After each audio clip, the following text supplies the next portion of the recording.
मैं जहां से भी हूं, काम मैंने गांधरबल में किया है, नुमाइंदगी मैंने गांधरबल की है। इस बात को छोड़ो कि यहां से मेरे दादा मरहूम भी एमएलए रहे हैं, मेरी दादी मेंबर पार्लियामेंट रही है, मेरे वालिद साहब दोनों मेंबर पार्लियामेंट और एमएलए रहे हैं। जाती तौर मैं 3 बार यहां एमपी रहा, 6 साल आपने मुझे अपना एमएलए बनाया। मेरे मुखालिफ जो ये कहते हैं कि मैं बाहर का हूं, उनसे सिर्फ मैं एक गुजारिश करता हूं, आप अपने जो किए हुए काम हैं उनको गिनिए, मैं दूसरे तरफ से उन कामों को गिनूंगा जो मैंने गांधरबल में किए। अगर आपके काम मुझसे ज्यादा हैं, मैं मैदान छोड़ के चला जाऊंगा। अगर आप मेरे इस अस्पताल का मुकाबला कर सकते हो, अगर आप हमारे इन सड़कों का मुकाबला कर सकते हो, अगर आप इस सेक्रेटेरिएट का मुकाबला कर सकते हो, अगर सेंट्रल यूनिवर्सिटी का मुकाबला, अगर नए एडमिनिस्ट्रेटिव यूनिट्स का मुकाबला कर सकते हो, अगर फिजिकल एजुकेशन कॉलेज का मुकाबला कर सकते हो, अगर फिजिकल एजुकेशन का, अगर स्टेडियम का, पॉलिटेक्निक कॉलेज का, अगर इन कामों का आपका मुकाबला है, लाइए सामने। अल्लाह ताला को हाजिर नाजिर रखते हुए मैं कहता हूं ना, मैं मैदान छोड़ के यहां से चला जाऊंगा। लेकिन अगर आपके पास मेरे खिलाफ सिर्फ यही है कि मैं रहता कहां पे हूं, तो ये गांधरबल के लोगों के साथ सख्त नाइंसाफी है,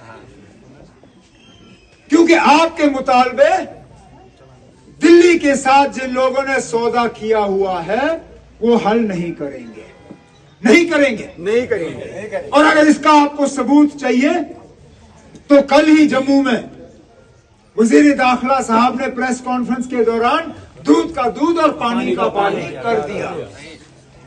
वो वहां पे गिन रहे थे कि किन लोगों के साथ वो कल हुकूमत बनाने के लिए तैयार नहीं है। उनमें कई सारी ऐसी पार्टियां हैं जिनका जिक्र ही नहीं हुआ।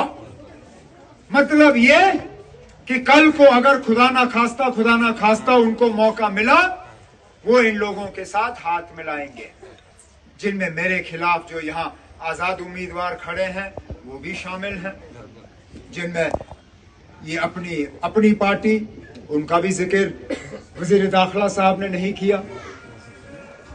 अपने पीपल्स कॉन्फ्रेंस, उस पर भी वजीर दाखिला साहब खामोश।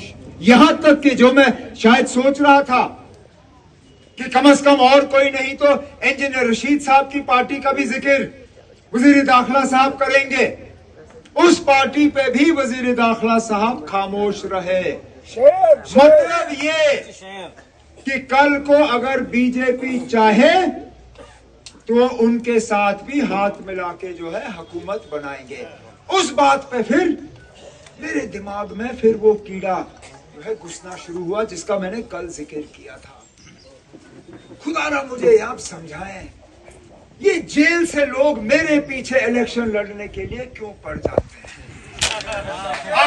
आखिर कुछ तो है। ये बात गौर करने लायक है, क्योंकि जब पहली बार बारामूला में हुआ मैंने इसको गलत नहीं समझा। मैंने सोचा ये आदमी वहीं का है, इसने वहां पार्लियामेंट इलेक्शन पहले भी लड़ा है, चलिए फिर लड़ने की तमन्ना रखता है। शायद उसी जज्बात में ये कागज भर रहा है। अब जब नतीजे निकले मैंने सोचा अल्लाह ताला को मेरी जीत मंजूर नहीं थी, किस्मत उसकी ठीक थी, मेरी किस्मत खराब थी, और मैंने इसके बारे में फिर गौर किया नहीं। लेकिन जब ये असेंबली के इलेक्शन आए, खबर आनी शुरू हुई कि जिस आदमी के कागज वहां जैनपुरा शुपैया में नामंजूर हुए वो यहां आएगा। फिर पता चला कि उसके कागज वहां नामंजूर क्यों हुए, कि उसको कहा गया ना आपको हमने यहां से इलेक्शन नहीं लड़वाना है, आपको हमने उमर अब्दुल्ला के खिलाफ मैदान में उतारना है। और फिर मैंने अपने साथियों से मशवरा किया। मैंने कहा ना, मैं खुद इस चीज को अब साबित करना चाहता हूं कि ये जो जेल से लोग मेरे खिलाफ इलेक्शन लड़ने के लिए आते हैं, ये एक सोची समझी साजिश है। और मैंने उस दिन तय किया कि मैं दूसरी सीट पे कागज भरूंगा, लेकिन किसी को नहीं बताऊंगा कि मैंने भरने कहां से।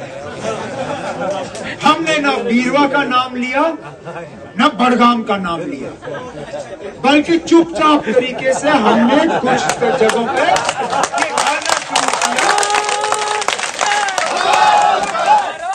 ये गाना शुरू किया कि शायद मैं अब बीरवा से कागज भरूंगा।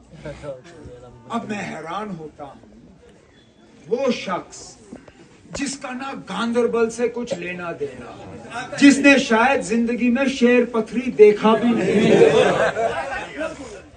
वो पहले तो आके गांदरबल में कागज भरता है।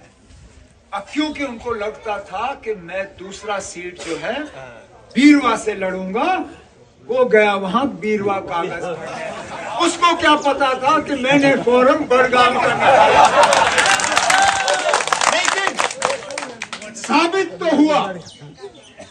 साबित हुआ कि ये लोग किसी और मकसद से मैदान में नहीं उतरे हैं। इनको उतारा गया है, और उतारा गया है सिर्फ एक शख्स को निशाना बनाने के लिए।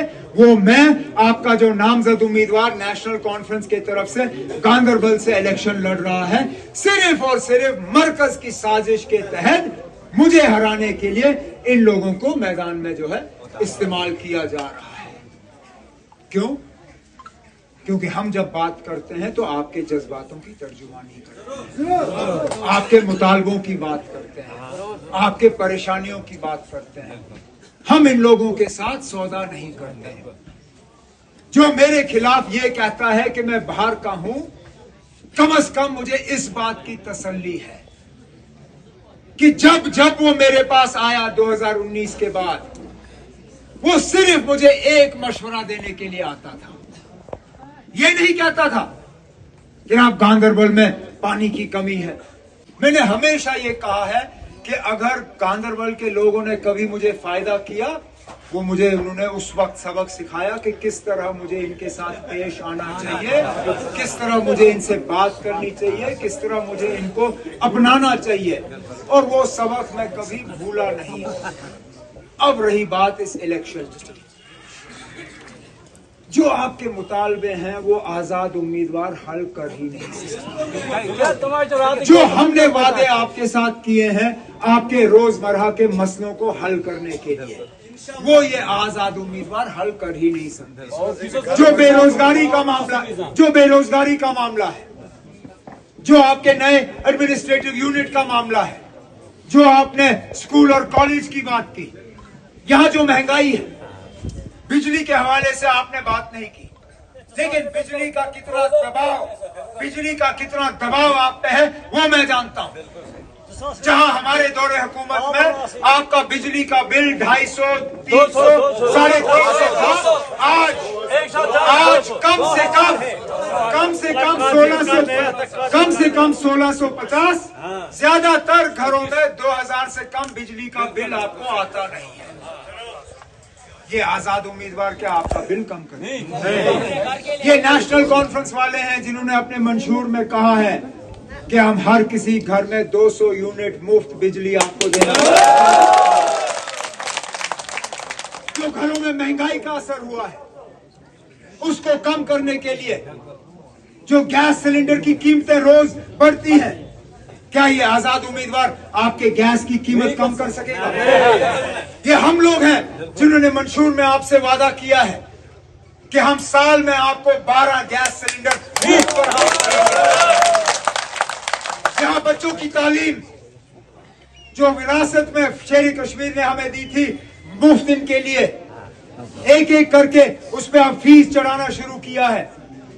ये नेशनल कॉन्फ्रेंस है जिसने अपने मंशूर में लोगों से कहा है कि हमारी हुकूमत बनेगी, हम यूनिवर्सिटी लेवल तक बच्चियों को मुफ्त तालीम फराहम करेंगे। यहाँ के सेहत के निजाम को ठीक करना, यहाँ के नौजवानों को दोबारा रोजगार देना, new Ganderbal hydro electric project शुरू करना, यहाँ पे जो डीजी भर्ती का सिलसिला होता था उसको दोबारा से शुरू। जनाब ये आजाद उम्मीदवार कर नहीं सकते, ये सिर्फ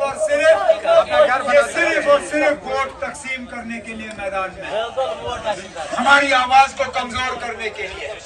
अरे बीजेपी ने साफ कहा कि अगर हमें सीटों की कमी पड़ेगी हम इन आजाद उम्मीदवारों के साथ हुकूमत बनाएंगे। उसका मतलब यही है कि आजाद उम्मीदवार और बीजेपी में कोई फर्क नहीं है। और ये वो बीजेपी है जिसके बारे में शौकत साहब ने कहा, क्या भूल जाएं बाकी मुल्क में मुसलमानों का हाल? जिस तरह यूपी में मस्जिदों पे, दरसगाहों पे, हमारे मदरसों पे ताले लगाए जा रहे हैं, जहां नमाज की इजाजत नहीं, जहां जुमा को सजदा करते हुए नमाजी को लात मारते हैं पुलिस वाले, जहां कर्नाटका के स्कूल और कॉलेजों में हमारी बहनों को, बच्चियों को पहले कहा जाता है हिजाब उतारो फिर तालीम हासिल करो, जहां यूपी में इन बाकी जगहों में दुकानदारों को कहा जाता है कि दुकान के बाहर मालिक का नाम लिखो ताकि यहां से गुजरते हुए यात्री जो है गलती से किसी मुसलमान के दुकान से सामान ना खरीदे। क्या यही हालात हम जम्मू कश्मीर में लाना चाहते हैं? लेकिन इन बीजेपी वालों का पक्का इरादा यही है।